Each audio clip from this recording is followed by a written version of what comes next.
Hey everyone, welcome back to the channel. Today, I've got something really exciting. The brand new DJI Osmo Mobile 7P.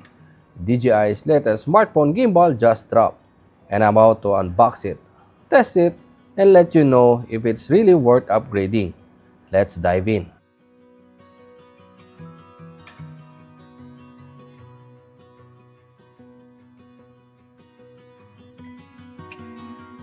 Alright, let's crack this open. First off, the packaging is super clean as always with DJI.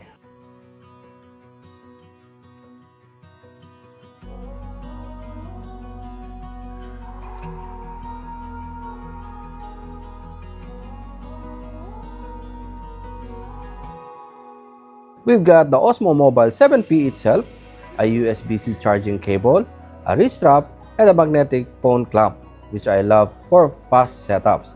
And of course, the manuals nobody reads.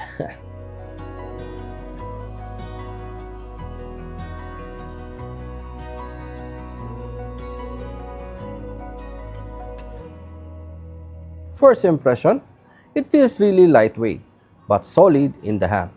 The design is sleek and super compact.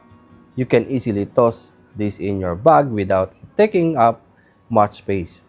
DJI definitely made portability a priority with the 7P.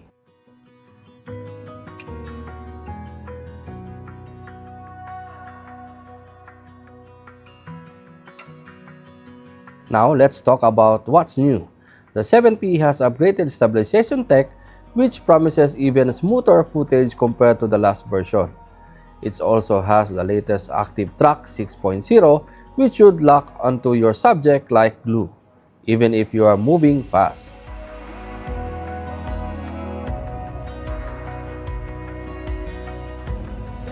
And this magnetic phone mount, it makes setup super fast, and you can switch between portrait and landscape modes in a snap, perfect for going from YouTube to TikTok instantly.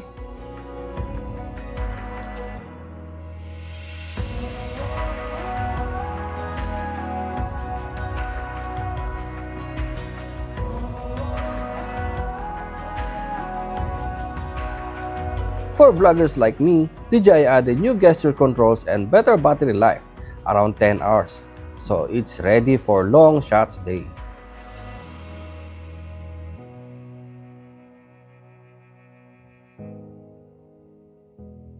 Check out how buttery smooth this footage looks even while walking.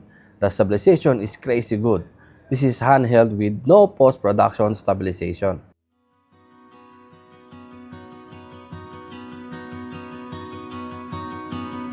Active Track is working like a charm. It's following me perfectly even when I change direction or speed up.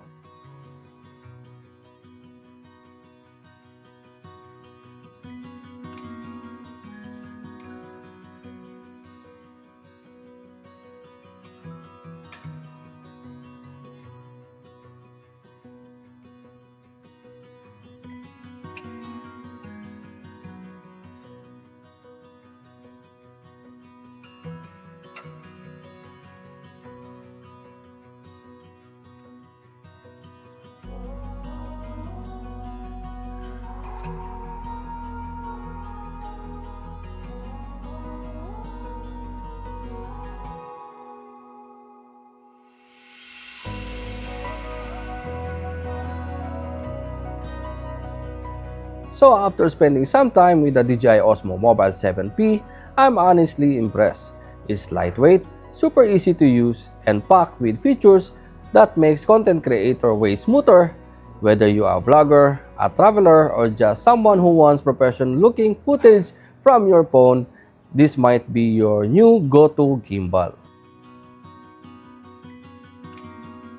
If you found this helpful, make sure that you hit the like button, subscribe for more gear reviews, and drop a comment below if you want me to do a full tutorial of a long-term review on this guide. Thanks for watching, and I'll catch you in the next one.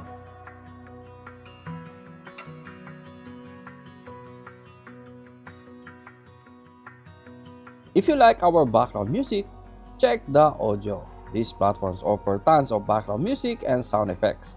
perfect for your video if you are content creator or filmmakers.